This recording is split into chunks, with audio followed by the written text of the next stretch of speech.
Selamat jumpa kawanku, saudaraku, semuanya dimanapun saja berada. Kembali kita membahas tentang filsafat praktis sehari-hari. Dan ini kelanjutan dari konten sebelumnya, yaitu tentang teks dapat membuat perubahan atau tidak. Di sini kita dijembatani oleh satu hal yang disebut sebagai habitus atau kebiasaan, di mana manusia merupakan makhluk sosial, punya proses interaksi dan komunikasi sosial. Jadi di dalam membuat perubahan yang dimulai dari teks itu, dasarnya harus kita pegang. Ketika individu berhadapan dengan makhluk sosial yang lain, sebagai makhluk sosial, di situ terjadi interaksi dan komunikasi sosial. Interaksi itu hubungan, dan komunikasi berarti ada suatu percakapan, saling mendengarkan, saling bercakap. Dan itu adalah suatu hal keniscayaan di dalam hidup bersosial.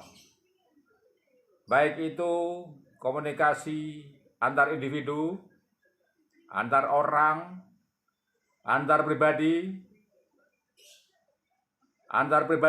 atau individu dengan kelompok masyarakat, maupun antar kelompok masyarakat dengan individu. Jadi ada komunikasi dua arah. Dan di sini tentu ada yang mendengarkan dan ada yang berkata-kata. Di dalam komunikasi sosial itu tentu akan terjadi transfer, baik ilmu pengetahuan, informasi, rencana, maupun kepentingan. Disinilah problem di dalam kehidupan sebagai makhluk sosial. Tentu kita harus memperhatikan bagaimana kepentingan orang lain atau kelompok lain, bukan hanya kepentingan diri kita sendiri. Dan untuk itu kita belajar sedari lahir. Interaksi komunikasi sosial terjadi ketika manusia lahir.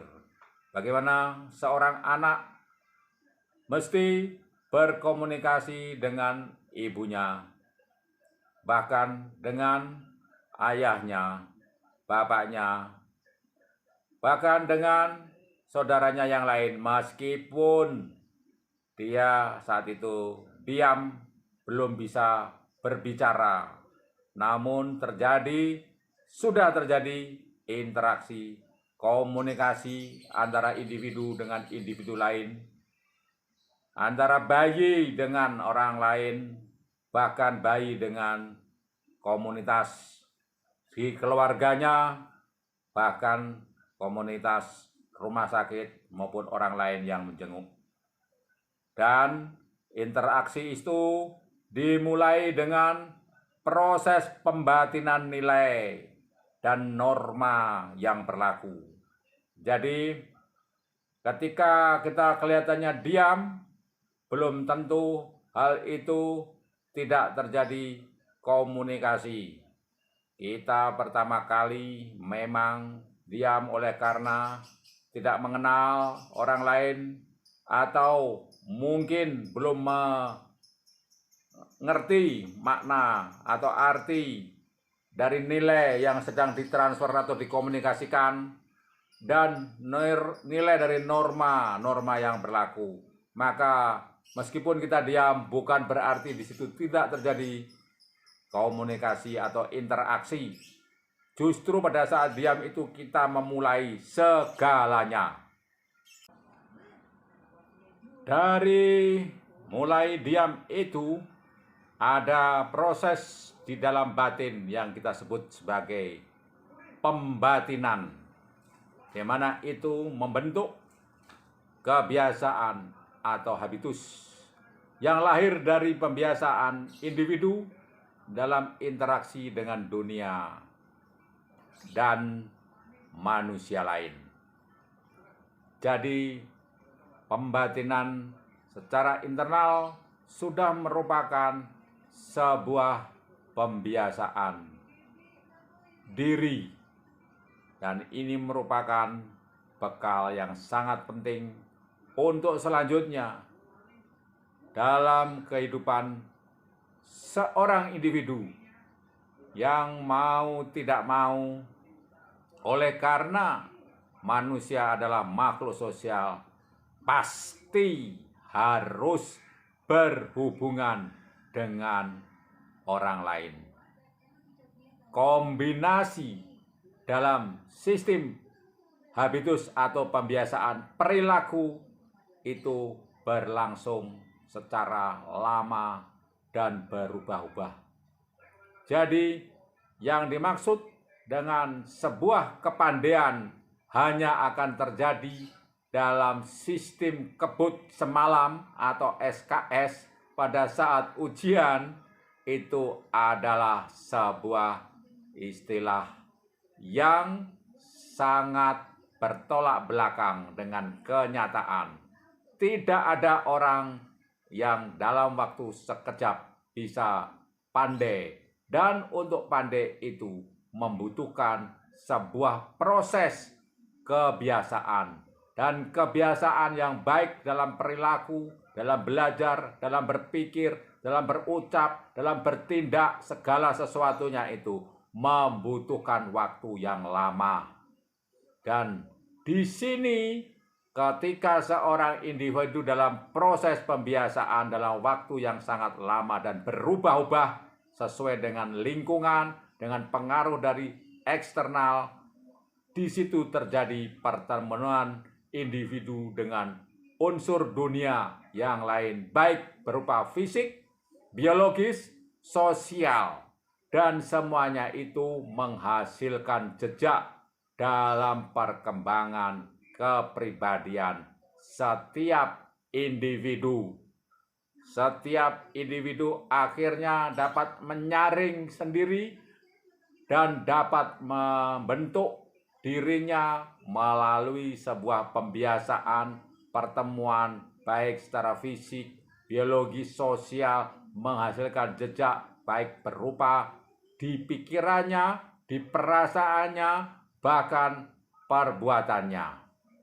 Jejak pengaruh dalam diri itu saling interaksi dan adu pengaruh dengan kesadarannya.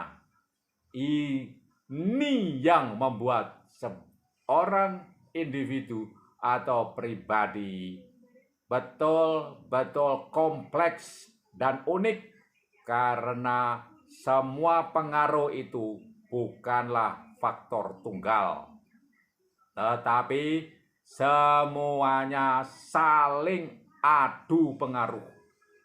Adu pengaruh artinya terjadi perebutan pengaruh, di mana pengaruh yang paling kuat terhadap kesadarannya, dan itu akan membentuk kepribadiannya.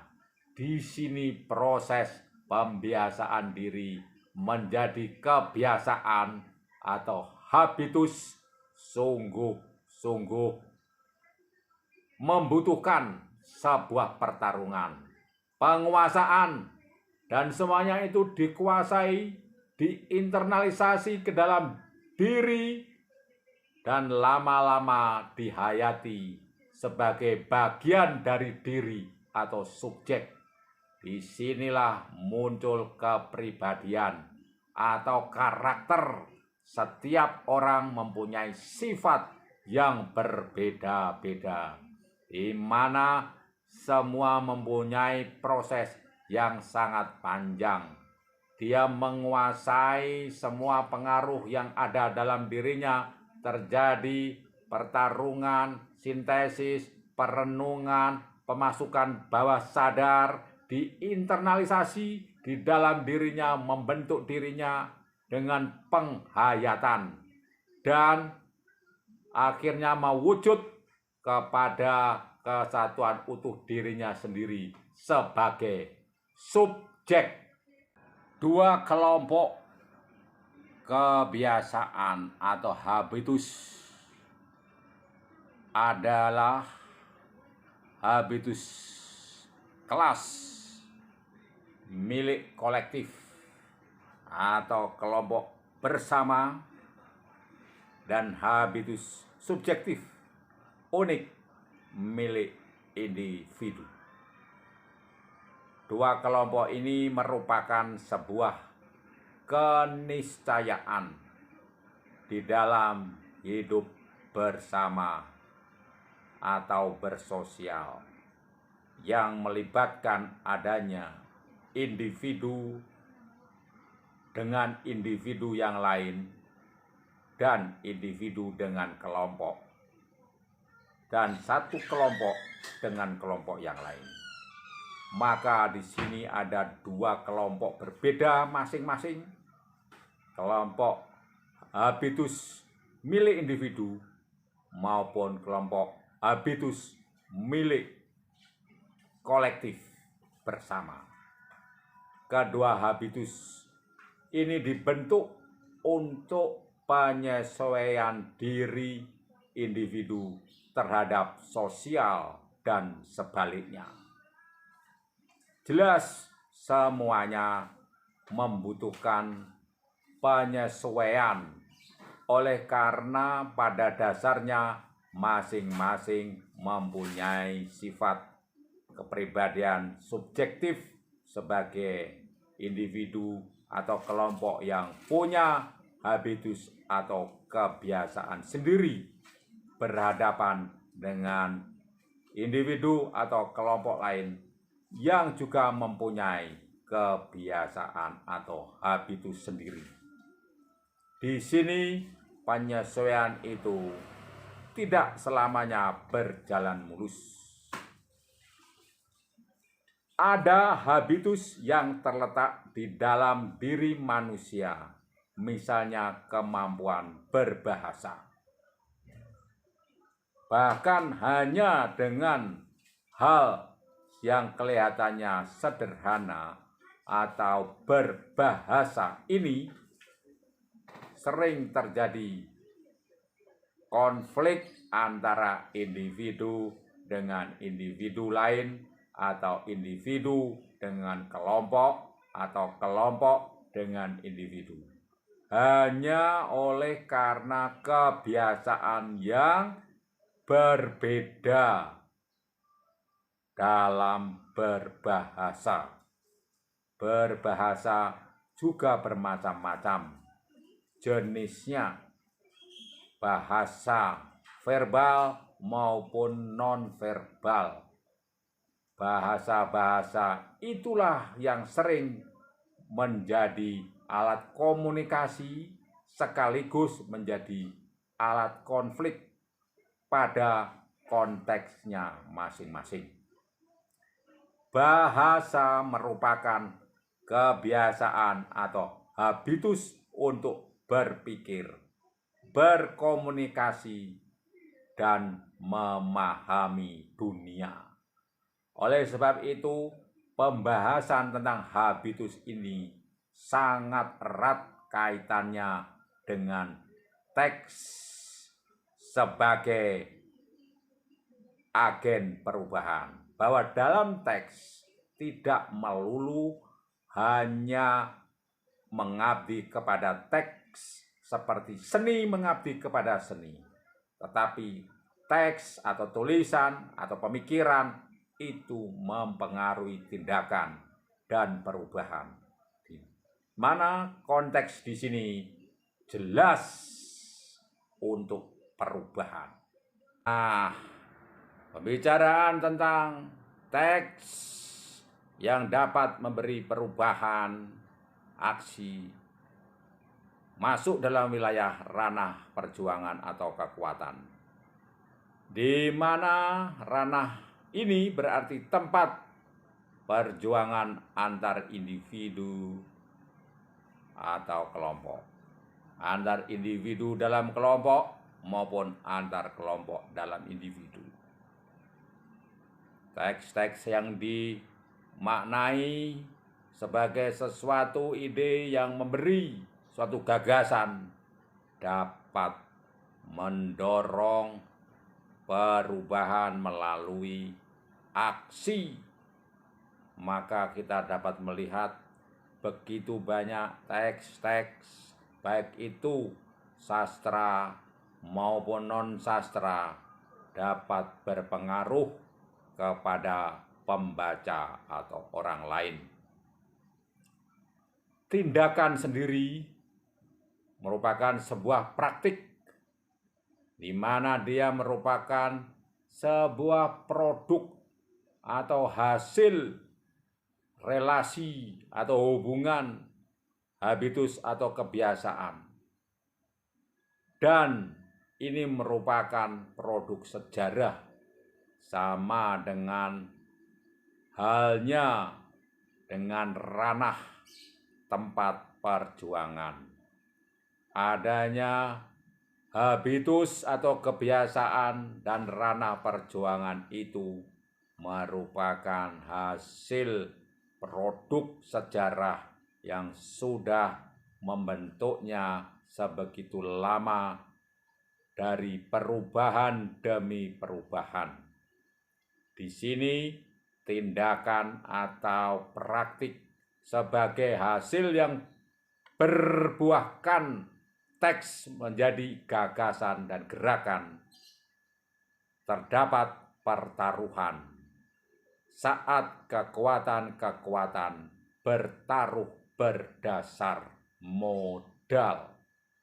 Jadi di dalam perubahan akibat teks yang dimaknai untuk mendorong suatu tindakan atau perubahan, itu tidak berdiri sendiri sebagai tugu kosong, tetapi ada pertaruhan.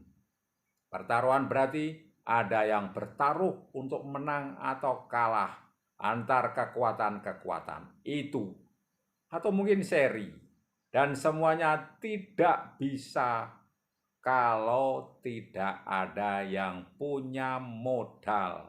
Modal itu apa? Nah, pertaruhan modal seringkali kita asosiasikan dengan uang. Tapi apakah betul begitu? Modal merupakan konsentrasi kekuatan.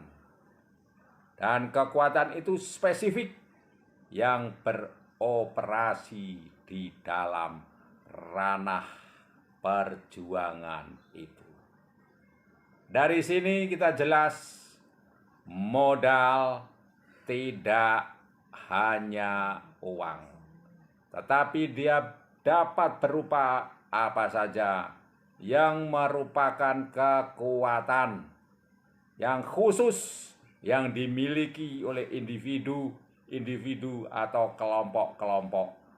Dan itu sangat penting di dalam operasinya di dalam ranah perjuangan sosial di mana ada individu dan kelompok itu yang saling bertaruh. Kekuatan apa? Jelas kalau Anda punya uang, modal Anda memang uang. Banyak pengusaha kaya berkuasa dalam oligarki karena uang. Tetapi sesungguhnya intelektualitas pemikiran itu juga modal. Kekuatan tenaga itu juga modal. Relasi itu juga modal. Tetapi dapat berupa macam-macam kekuatan spesifik. Bahwa manusia mempunyai kecerdasan berbeda. Ada setidaknya 9 kecerdasan manusia yang berbeda. Ada yang cerdas secara sosial, ada yang cerdas secara intelektual, IQ, ada yang cerdas secara emosional, ada yang cerdas secara ilmu alam, ada yang cerdas secara visual, ada yang cerdas secara kinetik. Semuanya modal. Sebutkan modal yang Anda miliki. Yang pasti dengan modal spesifik pada diri Anda, pemilik modal dengan habitus atau kebiasaan akan mampu mempertahankan atau mengubah struktur. Jadi ada orang yang pintar tetapi habitus atau kebiasaannya kurang, maka mohon maaf. Apalagi attitude-nya tidak terbiasa baik, tidak sesuai dengan lingkungan yang membutuhkannya. Mohon maaf, harus berjuang lebih keras. Karena untuk mempertahankan atau mengubah struktur tidak cukup hanya dengan modal, tetapi juga harus ada habitus atau kebiasaan. Dan di dalam habitus atau kebiasaan ini termasuk attitude yang baik, di mana relasi habitus dengan berbagai macam kebiasaan yang baik, yang spesifik, dan ranah yang melibatkan modal, apapun modal yang Anda miliki, yang kita miliki, dapat dirumuskan dalam sebuah gerakan praktik adalah perkalian antara habitus dengan modal ditambah adanya ranah perjuangan, maka di situ akan terjadi praktik atau aksi atau gerakan di dalam ranah perjuangan. Kebiasaan kali modal ditambah dengan ranah akan ada aksi. Dan disinilah teks dapat mewujudkan perannya dalam sebuah aksi atau gerakan.